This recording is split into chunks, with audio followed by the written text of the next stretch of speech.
ಕರಾವಳಿಯಲ್ಲಿ ಮೀನುಗಾರಿಕೆ ಅನೇಕವಿದೆ.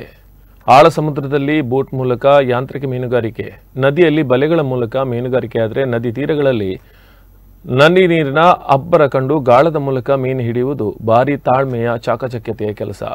ಬೀಣಿಯಂಥ ಗಟ್ಟಿದಾರದಲ್ಲಿ ಎಸ್ ಆಕಾರದ ಸೂಜಿ ಮೊನೆಗೆ ಕೆಲವು ಮೀನಿನ ಆಹಾರವನ್ನೇ ಗಾಳಕ್ಕೆ ಹಾಕಿ ನದಿಗೆ ಎಸೆದಾಗ ಮೀನು ಆಹಾರ ಎಂದು ತಿಂದಾಗ ಅದು ಕುತ್ತಿಗೆ ಸಿಲುಕಿ ಒದ್ದಾಡುವ ಸಮಯದಲ್ಲಿ ನಾಜೂಕಾಗಿ ಎಳೆದು ಕುಣಿಕೆಯನ್ನು ತೆಗೆದು ದಡದಲ್ಲಿ ಇರಿಸುತ್ತಾರೆ.